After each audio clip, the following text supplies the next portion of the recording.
Hey guys, so today I'm reviewing Second Chance by James Patterson with Andrew Gross.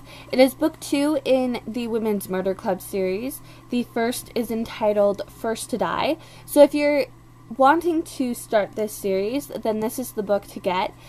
If you haven't read the first book or you do not want to hear any spoilers, please discontinue watching this review.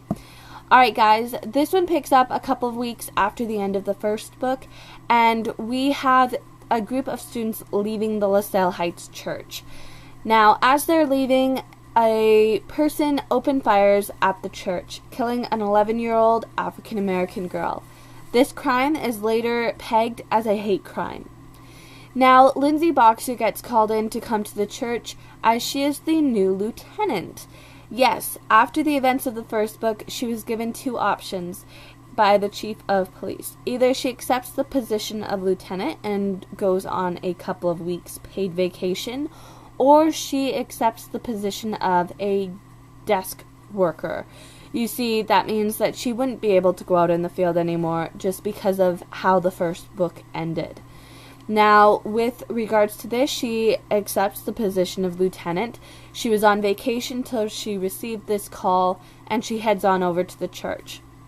When she gets there, though, she's not too sure that this is actually what it fully is. She thinks there's something more to this crime. So she starts digging deeper, and you know that there's probably another crime that takes place, as well as the fact that Lindsay uncovers a symbol that for some reason is connected to our killer. But Lindsay is unsure, so she ends up getting the group back together again, which includes Claire Washburn, who is the medical examiner, Jill Bernhardt, who is the assistant district attorney, and Cindy Thomas, who is the crime reporter for the San Francisco Chronicle. That's it for the synopsis without giving too much away. Anyway, I was really happy to see the writing again. The authors did a superb job. I loved the shorter chapters. I find that I can work through the book a lot faster when they're shorter chapters, and I just really loved the overall writing. The author had a way of putting out a little piece of information in the book, and he kept that information withheld from all the people that you suspected was the killer. And when the author was good and ready, revealed that information to you, and you just have this sense of relief and accomplishment after you know that this person had it. You know that they've got the right guy. I also really like the fact that we delve deeper into our characters. We find out a little bit more about them, and we also get to see some different points of view in this book.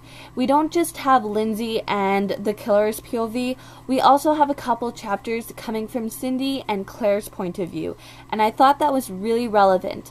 Rather than having them being told through the killers, you're actually put in first person. It's more personal to you, the reader, when these events are occurring because you're seeing it from that person's eyes, which I thought was really key and very smart writing on the author's part.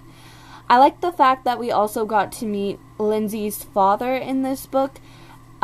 He's been MIA for a number of years, and his coming back into Lindsay's life was very mysterious and suspicious. And I really like the fact that the author played that card with him, but I honestly was very heartbroken reading this book. There was a lot of if you haven't read the book, spoiler alert, mute me, I'll wave you back when you can come. There was a lot of death and destruction in this book, and I was just heartbroken. The death of the chief just, that, I knew that was coming, and it just broke my heart. And then when Lindsay's dad leaves again, and you can feel the heartbreak through her father's eyes, as well as listening to Lindsay state that she knew that she'd never see him again, just broke my heart again. But I was really happy to see that he gave her sent her a postcard, or a letter, one of the two at the end, which was really sweet. Okay, you can come back now. I'm done with my little spoilery spot.